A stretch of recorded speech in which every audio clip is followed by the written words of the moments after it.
Look, at the end of the day, it is what it is. Donald Trump likes to keep you and me guessing on basically everything. And he even has a pet phrase to do it. We'll see what happens. Minute to win it. We'll see what happens. I think I'll get the nomination. We'll see. We'll see what happens with Fox. Benghazi's a disaster, but we'll see what happens. Well, we'll see what surfaces. I would love to win Iowa. We'll see what happens. So, when asked about the possibility of the United States entering into a war with Iran, Trump responded this way. I'm hearing little stories about Iran. If they do anything, they will suffer greatly. We'll see what happens with Iran. And then there was a time Trump was asked about running against former Vice President Joe Biden in the 2020 election. We'll see what happens, he responded. We'll see what happens, Trump said in response to May's North Korean missile launches. We'll see what happens, he offered when questioned about the dangers of a looming trade war with China. We'll see what happens, Trump said when asked about whether he would push to repeal the Affordable Care Act. We'll see what happens was Trump's retort on the possibility of firing Special Counsel Robert Mueller. We'll see what happens, Trump replied when asked whether he might pardon former National Security Advisor Michael Flynn. We'll see what happens, Trump said about firing Jeff Sessions as Attorney General. We'll see what happens, Trump told reporters about whether he would fire FBI Director James Comey. Spoiler alert, he did. Look, you don't have to believe me. Just watch this.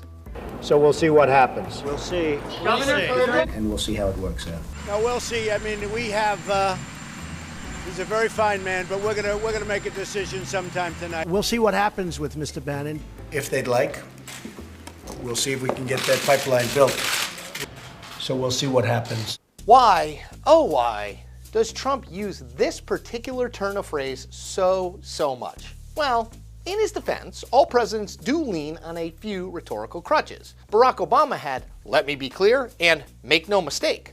George W. Bush was more known for his malapropisms. "They misunderestimated me," and "It's your money, you paid for it." The point here is that presidents talk a lot, and almost all of it is being recorded with people watching over every word. So they do tend to rely on a handful of favorite phrases to get by. It's just part of the job. But I think there's more to Trump's "we'll see what happens" line than just that. Go back to Trump's life before the White House as a businessman, reality TV star, and self-fashioned corporate philosopher. In his book, The Art of the Deal, sidebar, Trump has said Art of the Deal is his second favorite book behind the Bible, and sidebar, Trump lays out a line of thought that perfectly explains his over-reliance on the "we'll see what happens" phrase. Writes Trump, quote, "I never get too attached to one deal or one approach. I always come up with at least a half dozen approaches to making it, a deal, work. Because anything can happen, even to the best laid plans." So wise, so wise. Then there's this, which is also from The Art of the Deal. Quote, "Most people are surprised by the way I work. I play it very loose. I don't carry a briefcase. I try not to schedule too many meetings. I leave my door open. You can't be imaginative or entrepreneurial if you've got too much structure. I prefer to come to work each day and just see what develops." End quote. This is who Trump has always been. And as he's shown many times over the past 2+ years, nothing is going to change him, not even being elected to the highest office in the country.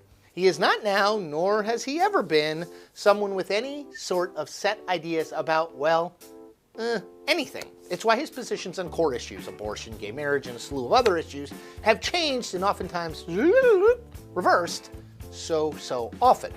Everything in Trump's world is seen as a negotiation. In that way, his description of himself as a counterpuncher is accurate. His entire MO is to wait and see how things play out and then respond. He rarely acts, he prefers to react. And he's entirely willing to change his reaction within a day or even an hour if he thinks circumstances dictate it. Hence, we'll see what happens. It's a perfectly Trumpian turn of phrase. And that is the point. We make new Point episodes every Tuesday and Thursday. Check them all out.